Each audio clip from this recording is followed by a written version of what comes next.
পরম প্রেমময় শ্রী শ্রী ঠাকুরের শ্রীচরণে জানাই আমার ভূমিষ্ঠ প্রণাম এবং প্রত্যেককে জানাই আমার আনন্দিত জয়গুরু। সালটা ছিল 1336, শ্রাবণ মাস, সন্ধ্যা 7টা। পাল মা মানে বজওয়ালা পাল হাতে বাটা চন্দনের বাটি এবং নতুন রুমাল নিয়ে আশ্রমময় ঘুরে বেড়াচ্ছেন। শ্রী শ্রী ঠাকুরের পদচিহ্নের ছাপ নিতে হবে, বহুদিনের ইচ্ছা, আর একবার নিয়েও ছিলেন। সে ছিল অন্যরকম। সেবার শ্রী শ্রী ঠাকুরকে নিজের ইচ্ছার কথা জানাতেই শ্রী শ্রী ঠাকুর ইতস্তত করে পালমার হাত থেকে চন্দন বাটার বাটি নিয়ে নিজের পদযুগলে মাখিয়ে নিলেন। তারপর হাতের নতুন রুমালখানা দিয়ে চন্দন চর্চিত পদযুগল মুছে রুমালটা পালমাকে ফেরত দিয়ে হাসতে লাগলেন। পালমাকে ফেরত দিয়ে হাসতে লাগলেন। পালমা সন্তুষ্ট হতে পারেননি। তার ইচ্ছা পদযুগলের পদচিহ্ন স্পষ্ট করে রুমালের মধ্যে থাকবে, যাতে তিনি সব অবস্থায় প্রভুর শ্রীচরণ দর্শন করতে পারেন। আজ শ্রী শ্রী ঠাকুরের আশ্রমের গোপাল মুখার্জির ঘরে এসেছেন। গোপালদার মা এবং স্ত্রী রেনুমা সুযোগ খুঁজতে লাগলেন কখন কিভাবে শ্রী শ্রী ঠাকুরকে নিবেদন করা যায়। সবাই যখন ইতস্তত করছেন, তখন মাসিমার দিকে তাকিয়ে দয়াল ঠাকুর নিজেই জিজ্ঞাসা করেন, কি হয়েছে? মাসিমা সঙ্গে সঙ্গে পালমার মনের ইচ্ছার কথা বলে ফেললেন। পালমা পিঁড়ির ওপর রুমাল ও তার উপর থালা রেখে কাছে যেতেই ঠাকুর, দেখ, তুই একেবারেই পাগল। তুই যদি এমনতর করিস তবে সকলেই কবেনি, আমায় দাও, আমায় দাও। তবু পালমা থালা পিঁড়ি নিয়ে কাতরভাবে প্রার্থনা করতে লাগলেন। লীলাময় পুরুষ চৌকিতে বসে চরণ যুগল ঝুলিয়ে দিলেন। পালমা পদযুগল থালায় রেখে চন্দন মাখিয়ে দিলেন। চরণ যুগলের ভার হাতে রাখতে না পারায় ঠাকুর থালার উপর উঠে দাঁড়ালেন।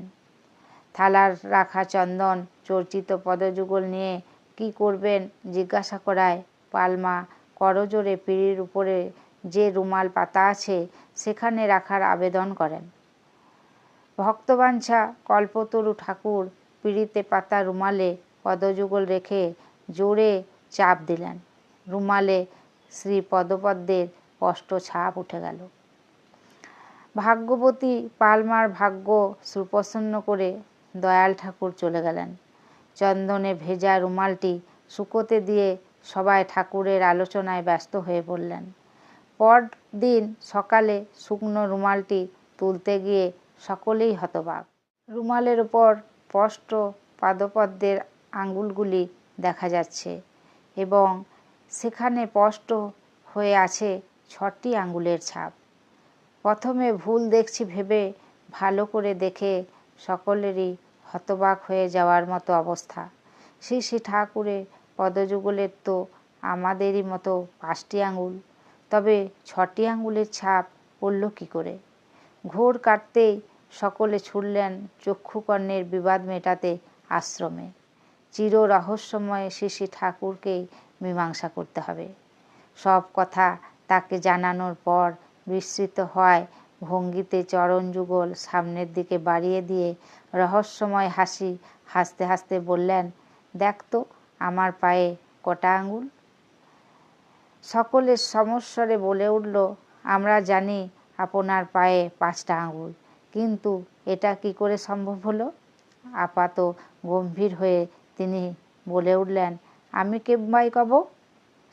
বলেই সকলের সামনে পদযুগল মেলে ধরলেন।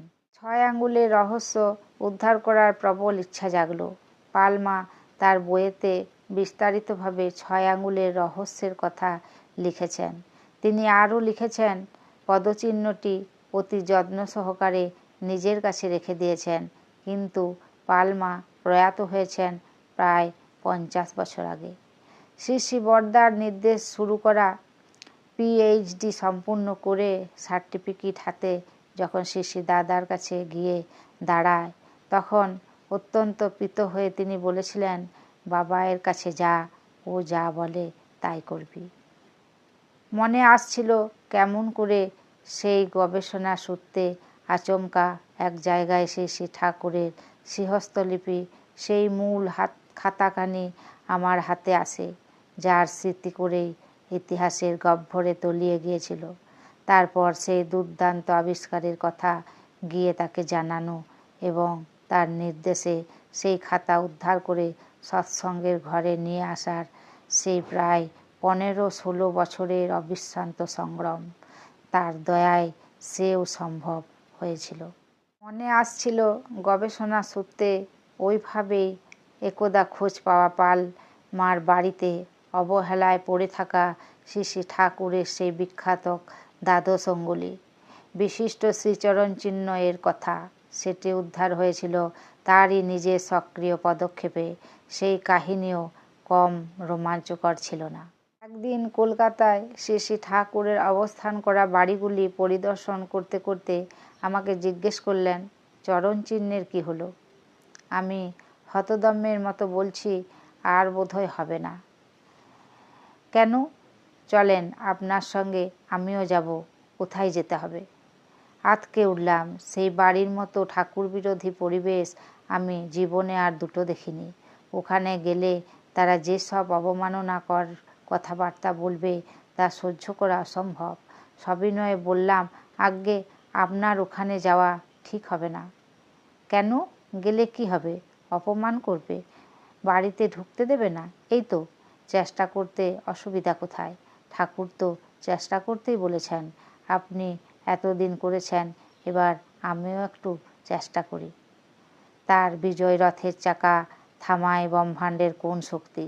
সেই কঠিন কঠোর বিরুদ্ধ পরিবেশে গিয়ে তিনি যে কেমন করে 4-5 ঘন্টা কাটিয়ে দিলেন, কি যে জাদু করলেন ওদের, তা পরম পিতাই জানেন। চরণ চিহ্ন নিয়ে ফেরার সময় সেই মানুষগুলির চোখে জল, হৃদয়ে আনন্দের শিহরণ। বিরুদ্ধতার কালি ধুয়ে মুছে গিয়ে মুগ্ধতার ছবি ঝলমল করে উঠেছে তখন। জীবন মানেই তো সমস্যা, জীবন মানেই সংগ্রাম। আর সংগ্রামে জয় আসে সৈন্যের বলে নয়, রাজার রণকৌশলের গুণে। তাকে গিয়ে জানানো টুকু যা দেরি। তিনি তার স্বভাবসুন্দর পরিচালনার মধ্য দিয়ে নিমিষে প্রাণ সঞ্চার করে দেন, লড়ার তাগত দেন, জিতিয়ে দেন অবিলীলায়। প্রতীক্ষায় থাকি শুধু কখন আবার নামবে তার দয়ার বৃষ্টি, আসবে প্রেমের তীব্র ঝড়ের ঝাপটা, মুছে যাবে সব গ্লানি। বন্দে পুরুষোত্তম।